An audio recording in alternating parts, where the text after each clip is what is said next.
So we are in Mali, fellas. This is Mali.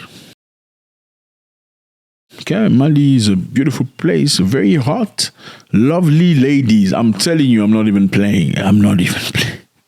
There's Mali, there's Senegal. There is let me just stop there. I don't want people to get angry at me. People get angry. Why did you say damn? You didn't name my country. You know what I mean? You can't name everybody. Anyway, fellas, if you want to get married to an African, go to Mali, go to Senegal. For now, there are plenty other places, but for now, just for now. Anyway, let's carry on. Mali is a beautiful place, lovely people, amazing human beings. For the past couple of years, they have kicked out French people. Mali is one of those countries that was colonized by France many, many years. Then lately, they decided they did not want anything to do with France. So they kicked out French people and their troops. The troops of France were in Mali fighting terrorism. But for many years, terrorism was not ending. So Mali said, we don't need you because we're paying you to stay here. You supposedly fighting, but we don't see any result. Thank you very much. Take your stuff and leave. When Mali did that, many countries of Africa, West Africa, they called the ECOWAS countries, 15 of them decided to be against Mali because Mali decided to kick out French people. ECOWAS countries blocked the road to Mali. You can see, look at the map. This is Mali. It's inside the continent. So they have no borders to the sea. As you know by now, the sea is very necessary for business, for commerce. When you have the sea, you can import things at a very cheap price, as per bringing things using the airport, which is very expensive. By the sea, it takes longer, but you can import more stuff at a very cheap price. Now, ECOWAS countries, because they're all along the continent next to the sea, they have blocked Mali from working and getting money and sending things and exchanging and everything else. Democracy is very tough to manage, but it's the best form of government. And we also ascribe to it. We must bite back. We can't sit like toothless bulldog. Their goal was very simple. They felt by doing that, they're going to be inflicting difficulties in the population of Mali, okay? And by inflicting difficulties and hunger and all that problems, lack of medication, the population will stand up and fight against the government. That never happened because the population was behind their people. Why were they behind the people? Because their leaders wanted a free Mali. Now, Mali has been fighting very hard lately, trying to establish itself as a free country. They've made it very difficult for them. Now, lately, the United Nations Commissioner of Human Rights on Thursday said that Mali should immediately repeal the suspension of activity of political parties. They must repeal the suspensions of political parties in Mali. He says, we are deeply concerned by the decree suspending the activities of political parties and other civic associations. It must be immediately repealed. Human Rights Commissioner. Why is that? Because Mali decided to put a stop temporarily to political parties. Why is that? Because the Malian government feels like political parties are creating disorders and division among the people. So what's happening right now is this. The government was overthrown by military. These military personnel have been guiding the country for the past couple of years. Now, the international people, meaning the West, want Mali to get back into civilian guidance, civilian president, civilian government. The Malians say we have not achieved what we need to achieve yet. We need to get what we want to achieve, put on the blocks of basics, then we can get to the elections. We're still under attack from terrorism. You cannot push us into election too fast. Give us some time, we're still going to get back into civilian government. Now, the West doesn't like that. In the meantime, political parties in Mali have been preaching new gospels of division among the people. So we have a government led by military that's really trying to fight hard for the interests of the Malians. Then you have small political parties that sometimes are sponsored by the West and some other countries and some other organizations to bring in division in rhetorics. And that's not what Mali needs right now. And how do you feel? I want to know from you. Do you feel this is some sort of a dictatorship, refusing other people to express themselves as political parties? Or do you feel sometimes you need to take drastic measures to protect the nation, to protect the country, to protect the future of everybody?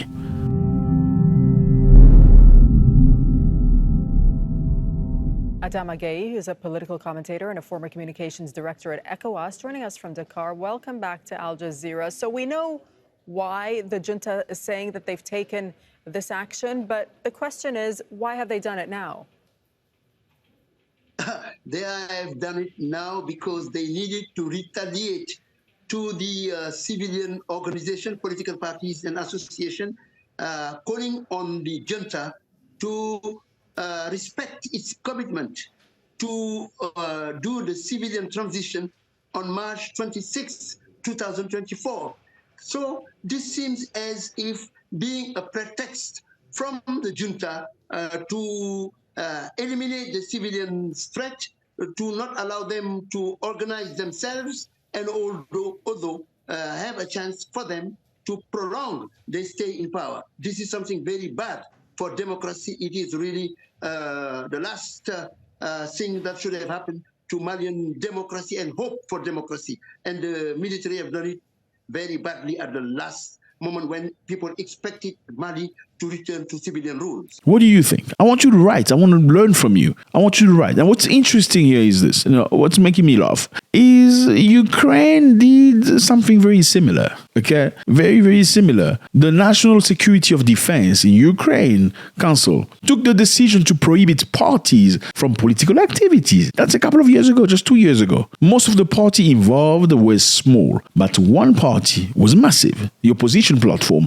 for life had 44 seats out of 450 seats in parliament. So in Ukraine, a political party that had 44 seats out of 450 was stopped from operating, from political activities, because the Ukrainian government felt that that political party was too friendly with Russia. So for their sovereignty, they felt they needed to put a stop to that political party. What did the United Nations do about that? Absolutely nothing. We just want a fair war, right? Okay. If it's going to be done to Malians, shouldn't it be done to everybody else so everybody can be happy, so we don't talk about unfairness? You know what I mean? They say the activities of these politicians aimed at division and collusion will not succeed, but they will bring a harsh response, Zelensky said. Consequently, the National Security of Defense Council decided, taking into account a large-scale war started by Russia and the political ties that a certain number of political structures maintain with the state, to maintain all activities of a number of political parties during the period of martial law. From this, we understand that Ukrainians made a deliberate choice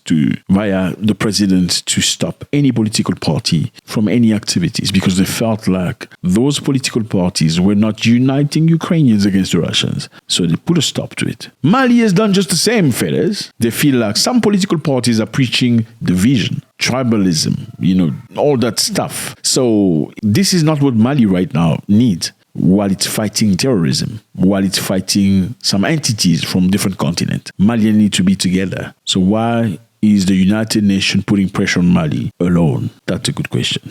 In the meantime, Ukraine has opened an embassy in Ivory Coast, fellas. Congratulations.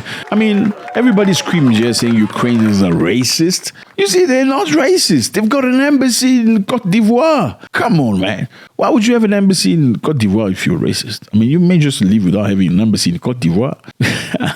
So the Ukrainians have an embassy in Democratic Republic of Congo, where the ambassador was just before he went to Côte d'Ivoire. Now they have an embassy in Ukraine. Yeah. I mean, we all know that a lot of things were said when the war started in Ukraine, where many Africans were stopped at the rail while they were trying to traverse to Poland. Many were stopped. They refused them to get into the train and go. Yeah, they refused Africans from leaving. We saw the videos. I don't know if they're still available, but we saw the videos. And there was a particular lady that was trying to get inside from Nigeria. And she was told, no, we only taking women and children. She said, but I'm a woman. They just give it a very cold stare. And when it was time to get on this bus, the Ukrainians said, just Ukrainians, literally as a black person. I even lied that I was pregnant. They didn't care. I was begging. The official literally looked me in my eye and said in his language, only Ukrainians, that's all. That if you are black, you should walk. Yeah, that's happened in Ukraine. And many people say they were racist. So now they've opened an embassy in Africa. They're not racist. Come on. I think it's a good thing. Doesn't really matter what the purpose is. I think it's very good that you come to other people's land. You come and see them. It shows respect. I hope they brought present, because Africans, we don't like a visit with no present. You must bring us some present. Yeah. How can you just pop out like this? Because we Africans, when we have you in our house, you don't come hungry. You don't leave hungry. You're going to eat. So bring some present. I hope they brought some present and they learned about the culture. I hope this is going to push some of the people, to learn about cultures and respect human beings. And also, remember, in the United Nations, there was issues when it came to voting against Russia and Ukraine. You remember? Most African nations refused representative. They refused to vote. Some voted, some were absent. Most people voted for Russia. Why? Because Russia has been very friendly with Africa for the longest time. Russia supported some African countries to free themselves from colonialism. Russia, sent weapons to the ANC, which is the political party of Nelson Mandela at the time, to resist against apartheid. So many Africans don't have really issues with Russia like that. So if you want to be supported, you better have a communication and relationship with Africans. Thank you very much, fellas. Let me know how you feel about this. Mali have stopped all activities of political parties. This is crazy. Do you think they're going through a road that leads to dictatorship, where they're going to make people suffer? Or do you think this is necessary, crucial, at a very sensible time where they need United Nations? They need people to be together to win over. And Ukraine, do you think it's doing the right thing at this moment? Do you think Ukraine is racist after the open... Let me know how you feel about this. Always a great pleasure. Please comment. I want to know what you think. Give me some courage, man. God bless.